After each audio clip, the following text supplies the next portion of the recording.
মুসলমানদের কুরবানি বন্ধ করে দিল। কুরবানি জিনিসটা কি? এ তো গোশ খাওয়া কুরবানি হচ্ছে। কুরবানি কুরবানি কুরবানি আল্লাহ কা প্যারা হ্যায় কুরবানি। কালকে গরু কিনে নিয়ে আসছে, পরশুদিন হাট থেকে নিয়ে আসছে, দিয়ে বলছে নারায়ে তাকবীর আল্লাহু আকবার কুরবানি। এটা কি কুরবানি? সরকারি টঙ্কা ওটা যখন পকেটে পড়বে মাদ্রাসার শিক্ষকরা করে ৮০,০০০ টাকা ১,০০,০০০ টাকা, তখন ওখানে তো লেখা থাকবে না শুভেন্দুর নোট, বিজেপি নোট, গান্ধী। ওই টাকায় তো গোস্ত, ওই গোস্ত হারাম সুরুয়া হালাল, মানে গোস্ত খাবো না, সুরুয়া খাবো পু পু করে, সরকারি মাইনেটা পকেটে পড়বো। আর গাইতে গেলেই বন্দে মাতরম গলি যত ফাঁকরা। যদি বন্দে মাতরম গাওয়ানোর কথা বলে থাকে, যদি সার্কুলার হয়ে থাকে, তখন সেই মাদ্রাসা কর্তৃপক্ষ कानून सबके लिए बराबर, कोई खारिजी मदरसा के लिए नहीं होगा। ये सिर्फ কোনো মুসলমানকে বলুন তার 7 পুরুষ কে ছিল, গুণে হিসাব করে যদি দেখাতে পারে, আমি তার কাছে নতজানু হয়ে গুরু স্বীকার করে নেব। 7 পুরুষ দেখা যাবে হিন্দু। কুরবানির ক্ষেত্রে গো হত্যা বন্ধ করে দিল আইনের পক্ষ থেকে, হাইকোর্টের পক্ষ থেকে, এবং সেই জায়গাতে কি বলবেন? দেখুন, অনেকে বলছে শুভেন্দুর সরকার, বিজেপি সরকার মুসলমানদের কুরবানি বন্ধ করে দিল। কুরবানি কুরবানি কুরবানি আল্লাহ কা প্যারা হ্যায় কুরবানি। কুরবানি জিনিসটা কি? কুরবানি হচ্ছে আমার আল্লাহর প্রেরিত একটা দূত, তার কে স্বপ্ন দেখেছিল যে তুমি সব থেকে তোমার প্রিয় জিনিস কুরবানি দাও। সে প্রথমে বাড়ির যত উট আছে কুরবানি দিল, তবুও সে স্বপ্ন দেখছে। তারপরে ছাগল দিল, তবুও সে স্বপ্ন দেখছে। ভেড়া দিল, তবুও স্বপ্ন দেখছে।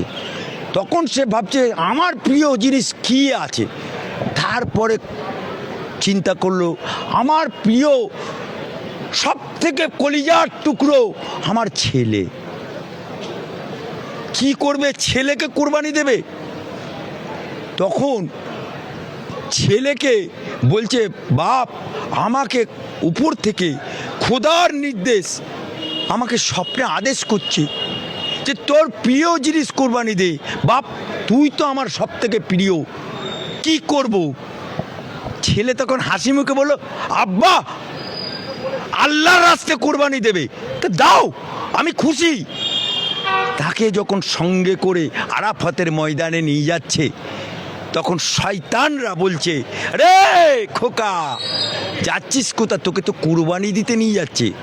তখন সেই বাচ্চাটা ইট ছুঁড়ে মেরে বলেছিল শয়তানদের দিকে, যার জন্য হজে গেলে যারা হাজি সাহেব তাদেরকে পাথর ছুটতে হয়, যে আমার বাপ নিয়ে যাচ্ছে কুরবানি দিতে আল্লাহর রাস্তায়, আল্লাহকে খুশি করতে, তোদের কি হয়েছে? বলে ছেলেকে যখন নিয়ে গেল আরাফাতের ময়দানে, যখন বিসমিল্লাহ বলে ছুরি চালাচ্ছে, তার গলা কাটছে না।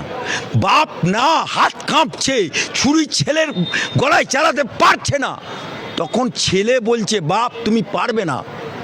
তখন তার কোমরে থাকা গামছাটা ছেলে নিজে হাতে করে বাপের চোখে বেঁধে দিয়েছিল, বেঁধে দিয়ে নিজেই শুয়ে পড়েছিল, দিয়ে বলল চালাও আল্লাহর নামে করবা, বিসমিল্লাহ করে কোরবানি দিল। তারপরে চোখটা খুলে দেখছে যে ছেলে উঠে দাঁড়িয়ে আছে, পাশে একটা দুম্বা কুরবানি হয়েছে। দিস ইজ দ্য কুরবানি, দিস ইজ দ্য কুরবানি। নিজের হৃদয়ের সব থেকে প্রিয়কে আল্লাহর রাস্তায় কুরবানি দিয়ে দাও। আর আজকালকার কি হচ্ছে, কালকে গরু কিনে নিয়ে আসছে, পরশুদিন হাট থেকে নিয়ে আসছে, দিয়ে বলছে নারায়ে তাকবীর আল্লাহু আকবার কুরবানি। এটা কি কুরবানি? হ্যাঁ, এ তো গোশ খাওয়া কুরবানি হচ্ছে। তাই আমি বলে দিচ্ছি, এই পশুর জন্য আইন 1950 সালে হয়েছিল।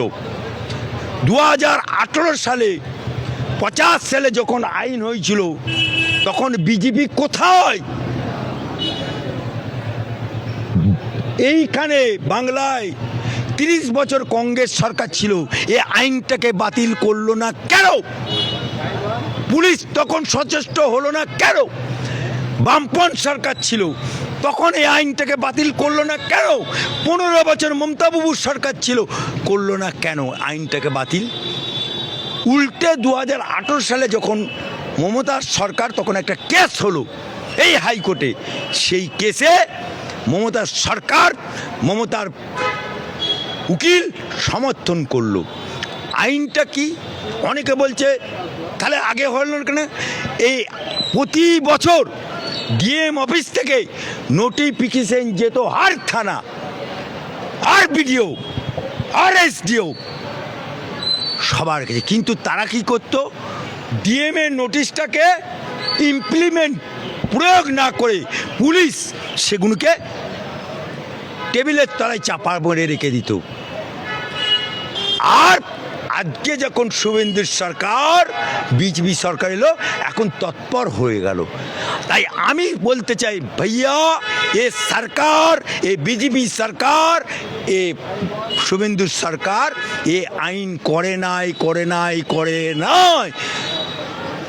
আবার যে গতকাল কেস হলো, তাতেও আইনটাকে বলবৎ রেখে একইভাবে বলা হলো যে কুরবানি পশুটা থাকবে, সেটা শারীরিকভাবে সুস্থ হওয়া চাই, সেটা সার্টিফিকেট দেবে অ্যানিম্যাল ডক্টর, এবং এলাকার পঞ্চায়েত প্রধান সার্টিফিকেট দেবে ঘেরা জায়গায় কোরবানি দিতে পারবে, ওপেন জায়গায় দিতে পারবে। এটাই আইন পূর্বে ছিল, আজও আছে, কালও থাকবে।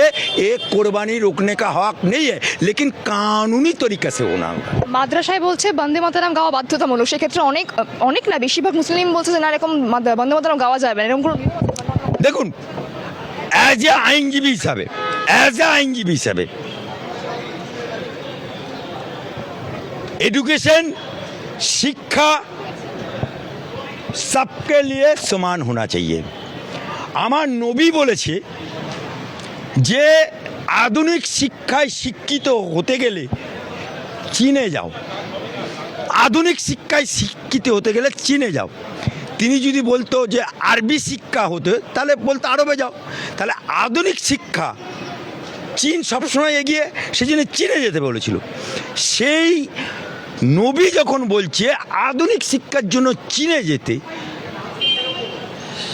শিক্ষার পরিকাঠামো, শিক্ষার ঢং, শিক্ষার নিয়ম নীতি তোমাকে পালন করতে হবে। আবার কি বলছে? যে দেশে বাস করবে সেই দেশের কানুন, যে দেশে বাস করবে সেই মাটিকে ভালোবাসতে বলছে। जो मजहब में रहा है, जो देश में रहा है, वो देश का साथ गद्दारी मत करो, ये আমার নবী বলছে, খোদা বলছে। এবং জৈসা দেশ ওইসা বেশ ধারণ করতে বলছে, জৈসা দেশ ওইসা বেশ। তুমি আরবে থাকলে আরবিয়ান ড্রেস পরো, বাংলায় থাকলে বাংলার ড্রেস পরো, তুমি ভারতে থাকলে ভারতীয়ান কালচার অ্যাপ্রুভ করো। এটা তো আপনি আমার ভারতবর্ষের চ্যালেঞ্জ করছি, এনি মুসলমান, আমি তো সৈয়দ বংশের ছেলে, কোনো মুসলমানকে বলুন তার 7 পুরুষ কে ছিল, গুণে হিসাব করে যদি দেখাতে পারে, আমি তার কাছে নতজানু হয়ে গুরু স্বীকার করে নেব। 7 পুরুষ দেখা যাবে হিন্দু, তাহলে জোরো সে জোরো। সুতরাং অ্যাজ এ আইন মোতাবেক যদি বন্দে মাতরম গাওয়ানোর কথা বলে থাকে, যদি সার্কুলার হয়ে থাকে, তখন সেই মাদ্রাসা কর্তৃপক্ষ এবং যাদের কাছে নোটিশ যাবে, নোটিফিকেশন যাবে, তারা ঠিক করবে এটা। তবে আমি এটুকু বলতে চাই, कानून सबके लिए बराबर, कोई खारिजी मदरसा के लिए नहीं होगा। ये सिर्फ सरकारी अनुमोदन। अगर सरकारी टंका ওটা যখন পকেটে পড়বে মাদ্রাসার শিক্ষকরা কর করে 80,000 টাকা, 1 লাখ টাকা, তখন ওখানে তো লেখা থাকবে না শুভেন্দুর নোট, বিজেপির নোট, গান্ধী, ওই টাকায় তো ওই গোস্ত হারাম, শুরুয়া হালাল, মানে গোস্ত খাবো না, শুরুয়া খাবো পু পু করে, সরকারি মাইনেটা পকেটে পড়বো। আর গাইতে গেলেই বন্দে মাতরম গলি যত ফাঁকরা।